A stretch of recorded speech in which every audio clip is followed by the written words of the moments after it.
మరోవైపు తెలంగాణలోని 17 ఎంపీ స్థానాలకు 625 మంది పోటీలో ఉన్నారు. ఇప్పటివరకు 268 నామినేషన్లను తిరస్కరించారు. అత్యధికంగా మెదక్ స్థానానికి 53 మంది, అత్యల్పంగా ఆదిలాబాద్ ఎంపీ స్థానానికి 13 మంది పోటీలో ఉన్నారు. ఇక ఇదే అంశానికి సంబంధించి పూర్తి డీటెయిల్స్ మా ప్రతినిధి సుధీర్ అందిస్తారు. సుధీర్, తెలంగాణలో పార్లమెంట్ ఎన్నికల నేపథ్యంలో ఈరోజు నామినేషన్ల ఉపసంహరణకు మధ్యాహ్నం వరకు గడువైతే ఉంది. ఈ నేపథ్యంలో పెద్ద ఎత్తున నామినేషన్లను ఉపసంహరించుకునేలా ప్రధాన పార్టీలు స్వతంత్ర అభ్యర్థుల మీద ఒత్తిడి తీసుకొచ్చే అవకాశం అయితే కనిపిస్తుంది. ఎందుకంటే రాష్ట్ర వ్యాప్తంగా ఉన్న 17 పార్లమెంటు నియోజకవర్గాలకు సంబంధించి 625 మంది అభ్యర్థులు బరిలో ఉన్నారు. అయితే మనం చూసుకున్నట్లయితే ఒక ఈవీఎంకి సంబంధించి ఒక బ్యాలెట్ యూనిట్లో కేవలం 16 మందికి మాత్రమే అవకాశం ఉంటుంది. 15 మంది ప్లస్ ఒకటి నోటాకు అవకాశం ఉంటుంది. ఈ రకంగా చూసుకున్నట్లయితే బ్యాలెట్ యూనిట్ల సంఖ్య కూడా భారీగా పెరిగే అవకాశం అయితే కనిపిస్తుంది.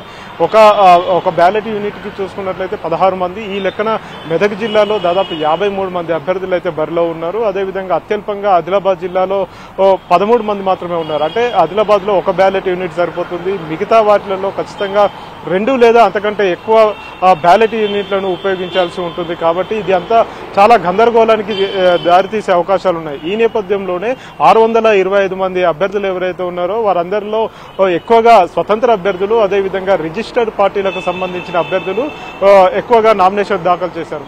వారితో పాటుగా వివిధ పార్టీలకు, రాజకీయ పార్టీలకు సంబంధించిన రెబల్స్ ఎవరైతే ఉన్నారో వారు కూడా బరిలో దిగారు. వారిని ఈ రోజు సాయంత్రం వరకు నామినేషన్లను ఉపసంహరించుకునేలాగా ప్రధాన పార్టీలకు సంబంధించిన అభ్యర్థులు, అదేవిధంగా ఆ పార్టీకి సంబంధించిన నేతలు వారిని బుజ్జగించే ప్రయత్నం అయితే చేస్తున్నారు. ఈ రోజు సాయంత్రం వరకు కూడా పూర్తి స్థాయిలో ఎంతమంది బరిలో ఉండబోతున్నారు అనేది ఒక క్లారిటీ రానున్నారు.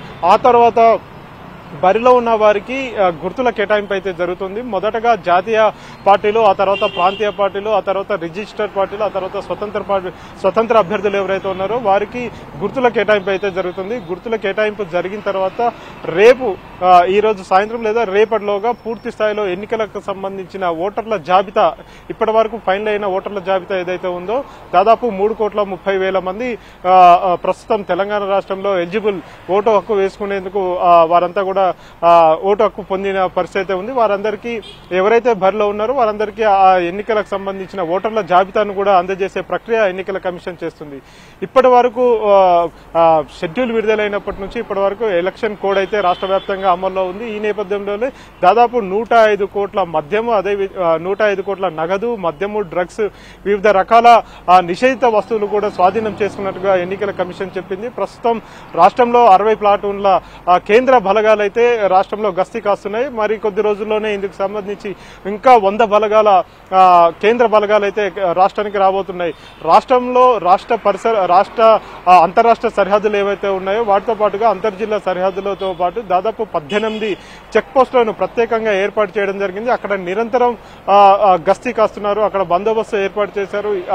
అనుమానిత వ్యక్తులను కూడా అదుపులో తీసుకుని వారిని క్షుణ్ణంగా తనిఖీ చేస్తున్నారు. ఎందుకంటే ఎన్నికల సమయంలో చాలా సున్నితమైన ప్రాంతాలు ఉన్నాయి. అక్కడ ఎలాంటి అవాంఛనీయ సంఘటనలు జరగకుండా ఇప్పటికే పోలీసులు బందోబస్తు ఏర్పాటు చేసిన పరిస్థితి కనిపిస్తుంది. మరికొద్ది రోజుల్లోనే అంటే మే 13వ తేదీన పోలింగ్ జరుగుతుంది. ఉదయం 7 గంటల నుంచి సాయంత్రం 5 గంటల వరకు. అయితే ఓటింగ్ సమయాన్ని కూడా పెంచాలని చెప్పేసి ఇప్పటికే వివిధ పార్టీలకు సంబంధించిన నేతలు ఎన్నికల కమిషన్ కు విజ్ఞప్తి చేసిన పరిస్థితి ఉంది. రాష్ట్రంలో ఎండల వేడి పెరుగుతుంది. దాదాపు 45 డిగ్రీల ఉష్ణోగ్రత నమోదవుతుంది. కాబట్టి మధ్యాహ్నం 12 గంటల నుంచి సాయంత్రం 3 గంటల వరకు బయట తిరగొద్దని చెప్పేసి వాతావరణ శాఖ హెచ్చరికలు జారీ చేసిన నేపథ్యంలో సాయంత్రం 5 గంటల వరకు ఉన్న పోలింగ్ సమయాన్ని 6 గంటల వరకు అంటే మరొక గంటను ఎక్స్టెన్షన్ చేయాలని చెప్పేసి ఎన్నికల కమిషన్ దృష్టికి వివిధ రాజకీయ పార్టీలు తీసుకొచ్చాయి.